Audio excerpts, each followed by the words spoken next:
Sign it. Right now. The same sister who had me declared mentally unstable was standing on my doorstep, shaking. 5 years after they locked me out of my own house, erased my name from everything, and told the world I'd lost my mind, my entire family was back. Not to apologize. To beg.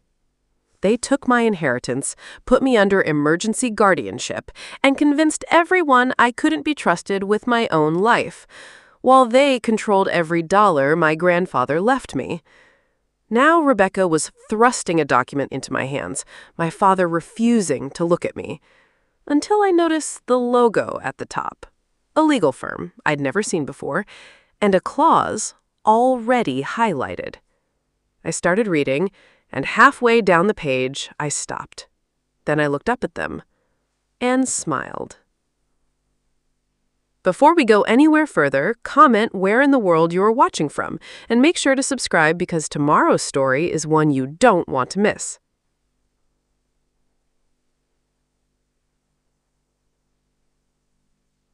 My smile made Rebecca flinch.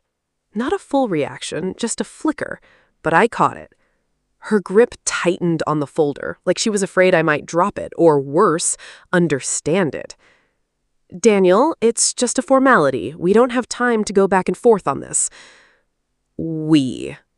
5 years, and suddenly it was we again? I leaned against the doorframe, still holding the papers, letting the silence stretch just long enough to make them uncomfortable. My mother shifted beside her, eyes red, like she'd been crying before they even got here. My father stood stiff, arms crossed, staring somewhere past me, anywhere but at me. Funny.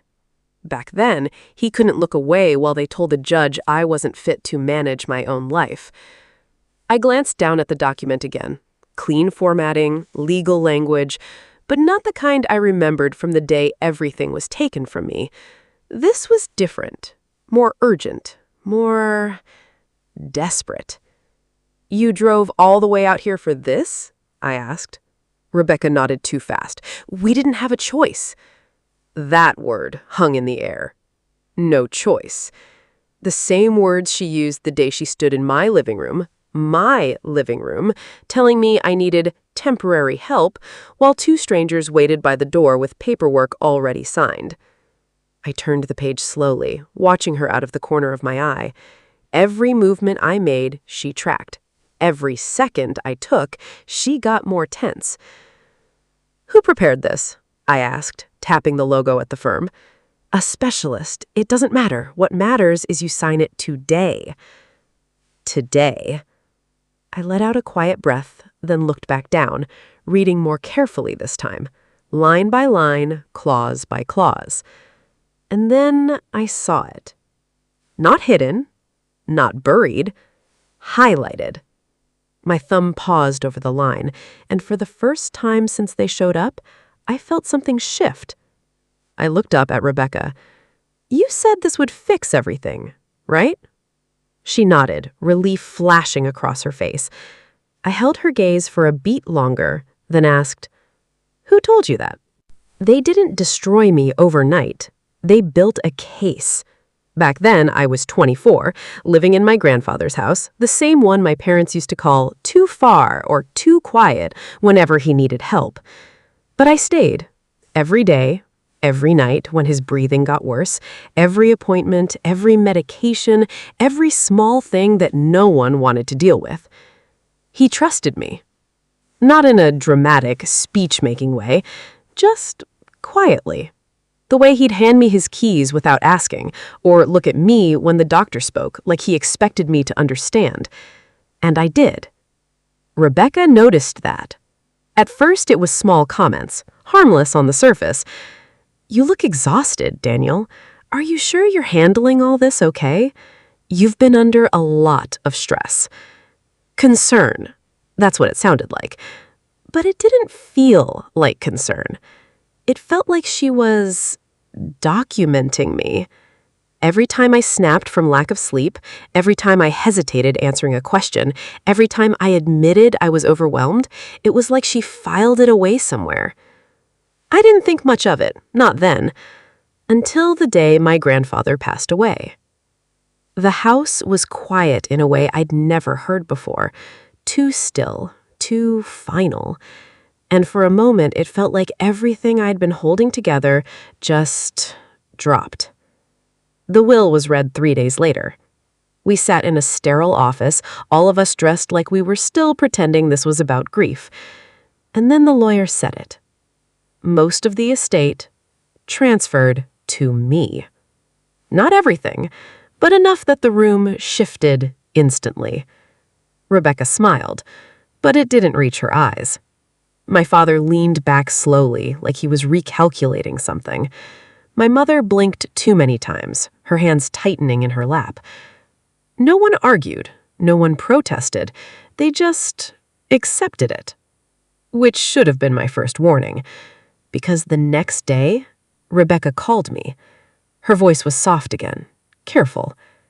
I think you should talk to someone, just to help process everything. I almost said no, but she sounded so reasonable, so calm. And I was tired, so I agreed. That was the first appointment. Then came the second, then the third, each one framed as support, as help. But something started to feel off. Questions repeated in slightly different ways, notes taken longer than necessary, Rebecca always insisting on being there, just in case. And every time I left, I felt worse. Not better. Worse. Like I was being slowly rewritten into someone I didn't recognize. I remember the exact moment it stopped feeling like help. I came home one morning after an early appointment. The driveway was empty. The front door was locked. And taped to it was a legal notice. My name at the top. Emergency guardianship. Granted. I didn't understand it at first. Not until I tried the handle again, and realized I wasn't locked out temporarily. I wasn't coming back in at all. Then my phone buzzed. A message from Rebecca. We're doing this for your own good. I stared at the screen, then back at the door. And that's when it hit me. This wasn't concern. This was a plan. I wasn't just locked out. I was erased. At first, I thought it was some kind of mistake, a legal mix-up that I could fix if I just found the right person to explain it to. So I started calling. Friends?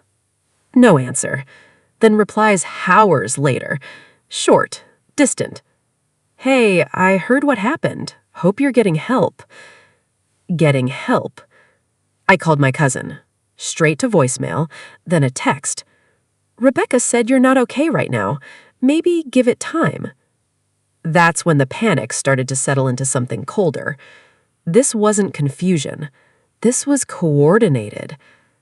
I went to a lawyer the next day, walked in with the notice, still thinking I could undo it. He read it once, then again slower. Emergency guardianship, he said. This doesn't just happen. There would have been evaluations, statements, a petition. I never agreed to any of that. He looked at me carefully. You don't have to. That was the moment it became real. They didn't need my permission. They already had control. Within days, my accounts were frozen. My access to the estate, gone.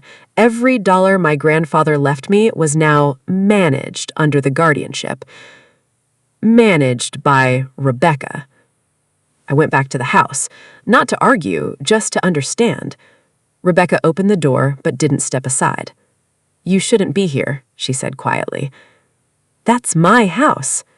It was, she corrected. My parents stood behind her, just inside the hallway, watching, not speaking. You told them I'm unstable? I asked. She didn't hesitate. We told them the truth. The truth? My voice tightened. You sat in those meetings. You twisted everything I said. You were overwhelmed, Daniel. You still are. I looked past her, trying to catch my father's eye. He looked away. My mother pressed her lips together like she wanted to say something, but didn't. That silence hit harder than anything Rebecca said, because it meant they chose this.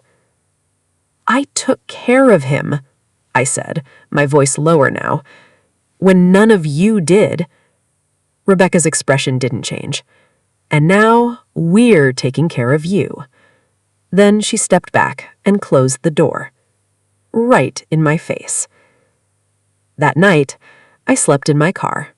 No plan, no access to my own money, no one willing to question what they'd been told about me. And somewhere between the anger and the disbelief, something else settled in. A memory. My grandfather, sitting in that same house weeks before he passed, his voice quiet, almost distracted. "Not everything